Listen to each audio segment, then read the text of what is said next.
नमस्कार दोस्तों, स्वागत है एक बार फिर से आपका आपके पसंदीदा चैनल पर, जहां हम हमेशा बात करते हैं स्टॉक मार्केट से रिलेटेड न्यूज़ के बारे में और साथ ही साथ आईपीओ का पूरा विश्लेषण करते हैं।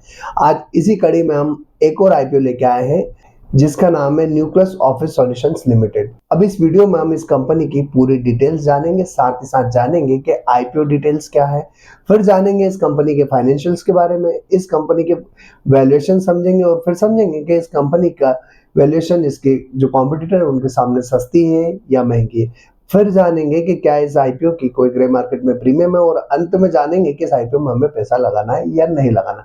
मैं हूं आपका दोस्त राजेंद्र सिंह गुड़ और अगर अभी तक चैनल सब्सक्राइब नहीं किया तो चैनल जरूर सब्सक्राइब कर लीजिएगा। साथ ही हमने टेलीग्राम, इंस्टाग्राम, फेसबुक, ट्विटर सभी की लिंक डिस्क्रिप्शन में दे रखी है, जहां से आप हमें फॉलो कर सकते हो, लेटेस्ट अपडेट प्राप्त कर सकते हैं। साथ ही साथ आईएफएल कैपिटल का फ्री डीमेट अकाउंट का लिंक भी डिस्क्रिप्शन में दिया हुआ है, जिससे आप फ्री में डीमेट अकाउंट ओपन करके अपनी फाइनेंशियल जर्नी स्टार्ट कर सकते हैं। तो दोस्तों देर न करते और शुरू करते हैं आज का वीडियो एनालिसिस।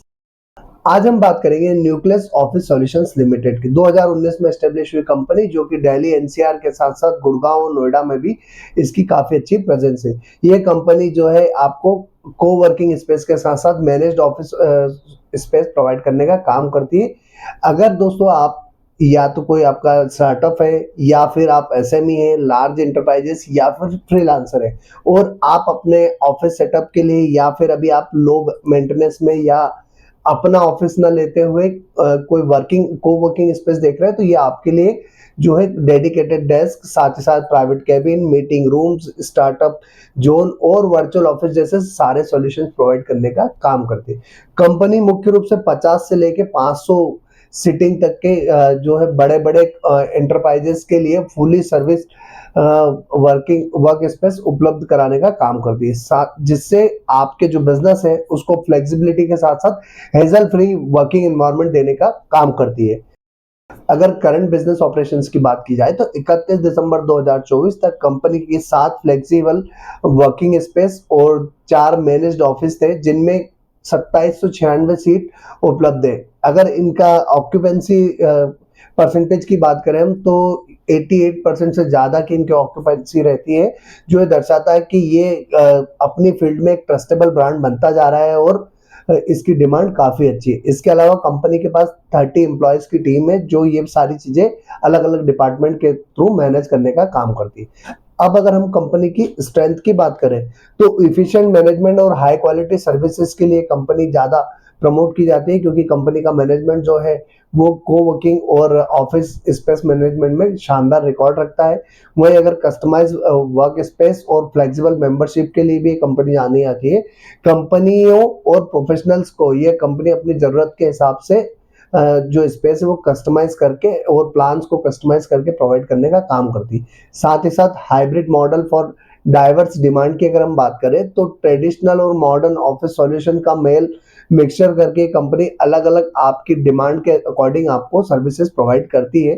टेक्नोलॉजी और इंफ्रास्ट्रक्चर इंटीग्रेशन का अगर देखें तो नए जमाने की टेक्नोलॉजी के साथ साथ ये एक बेहतर और एक शानदार इंफ्रास्ट्रक्चर प्रोवाइड करने का काम करती है, जिससे आप अपना वर्क जो है हैजल फ्री तरीके से कर पाए।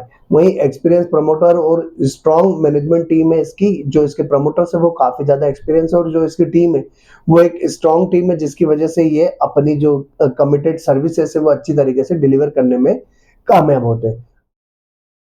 अब दोस्तों एक बार हम इस कंपनी के आईपीओ डिटेल्स की बात कर लेते हैं। तो 24 फरवरी के दिन ये आईपीओ ओपन होगा, 27 फरवरी तक खुला रहेगा। 10 रुपए फेस वैल्यू वाला शेयर है, 234 रुपए का प्राइस बैंड है इसका। इशू टाइप जो है वो 31.70 करोड़ का इशू है, जो कि पूरा का पूरा फ्रेश इशू है। बीएससी का SME IPO, book build issue type है। जो रिटेल कोटा है वो 50% है और क्यूआईबी के लिए इसमें कोई भी पोर्शन नहीं रखा गया है, एनआई के लिए 50% है। तो अब एक बार हम इसके जो है मिनिमम इन्वेस्टमेंट कितना लगेगा उसकी बात कर लेते हो। तो 600 शेयर का इसमें मिनिमम लॉट रहेगा रिटेल के लिए, जिसमें 1,40,400 रुपए लगेंगे।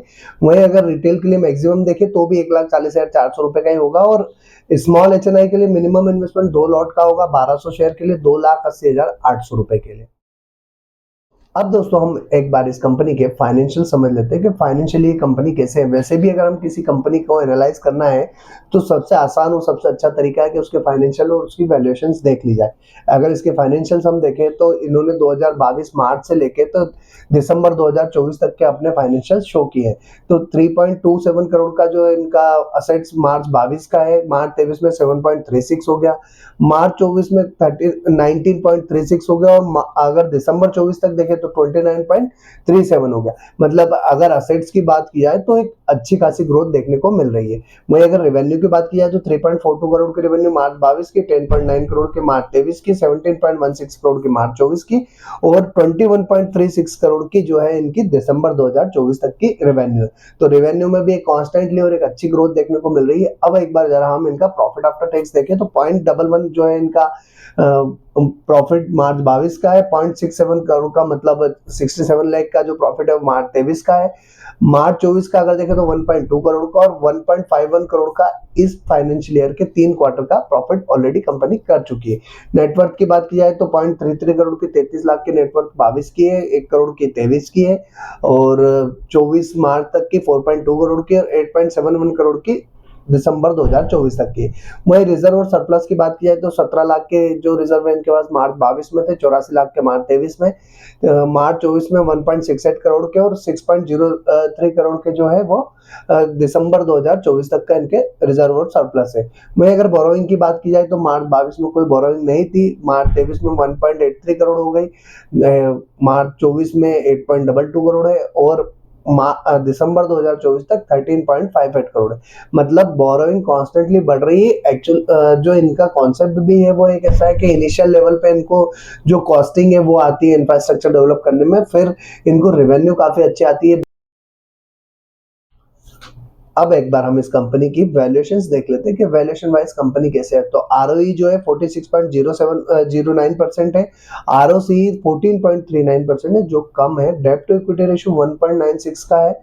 वहीं अगर हम देखें रिटर्न ऑन नेटवर्थ 46.09 का जो काफी अच्छा है, पेट मार्जिन 6.99 है, प्राइस टू बुक वैल्यू 11.87 है, ईपीएस जो है प्री आईपीओ वो 4.47 का है, पोस्ट आईपीओ 5 का ईपीएस हो जाएगा।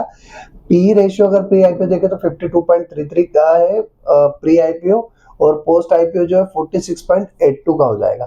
तो ओवरऑल वैल्यूएशन देखें तो मिक्स वैल्यूएशन है, अभी नई कंपनी है तो इनिशियल लेवल पर जो इनको कॉस्टिंग ज्यादा देनी पड़ती है क्योंकि इंफ्रास्ट्रक्चर डेवलपमेंट करना होता है, और फिर बाद में जो है इनकी कॉस्टिंग धीरे धीरे कम होती जाती है और रेवेन्यू धीरे धीरे बढ़ती जाती है। अब हम एक बार इस कंपनी को इसके कॉम्पिटिटर्स के साथ भी कंपेयर करके देख लेते हैं कि कंपेयर करें तो इसके कॉम्पिटिटर्स के सामने इस कंपनी की क्या स्थिति है।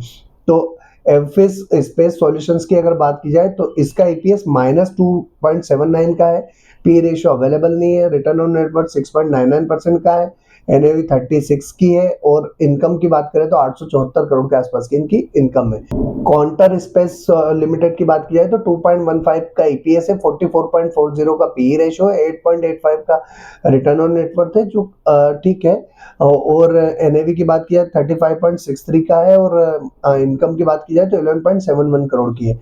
एएफसी इंडिया लिमिटेड की बात की जाए तो 14 का इनका ईपीएस है, पी रेशियो जो है 34.09 का है, 14.68 का रिटर्न ऑन नेटवर्थ है, 86.65 का एनएवी है, वही 428 करोड़ के आसपास का इनका जो है वो इनकम है।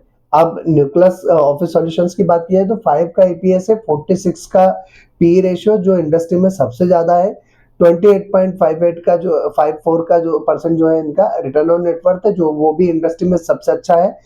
एनएवी की बात की जाए तो 16.66 की है, और 21.36 करोड़ का जो इनका इनकम है।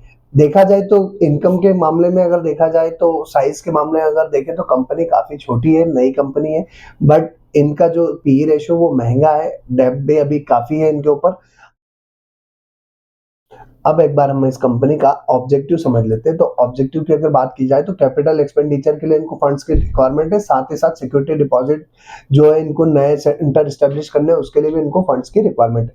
क्योंकि क्या होता है कि ये जब कंपनी नया सेटअप स्टार्ट करती है तो इसको रेंट पर प्रॉपर्टी लेने के लिए इनिशियल इन्वेस्टमेंट लगता है, इसके लिए इनको फंड की रिक्वायरमेंट है। Building up technology platform and integration of all centres, online client interaction and mobile applications, तो कुछ जो है डिजिटलाइजेशन के लिए भी इनको टेक्नोलॉजीज के लिए भी फंड्स की रिक्वायरमेंट है। वहीं अगर एडवर्टीजमेंट और expenses toward enhancing the visibility of our brand इन्होंने मेंशन किया है कि इनको एडवर्टाइजमेंट के लिए भी फंड की रिक्वायरमेंट है और जनरल कॉर्पोरेट पर्पस के लिए भी इनको फंड्स की रिक्वायरमेंट है। दोस्तों अगर हम अब इस आईपीओ को एनालाइज करें, पूरा सारी डिटेल्स हमारे सामने, फाइनेंशियल हमारे सामने, वैल्यूएशन हमारे सामने, इसका ग्रे मार्केट प्रीमियम हमारे सामने, इस कंपनी के आईपीओ का ऑब्जेक्टिव हमारे सामने और साथ ही साथ इस कंपनी के कॉम्पिटिटर्स के साथ इसका कंपैरिजन भी हमारे सामने अवेलेबल है।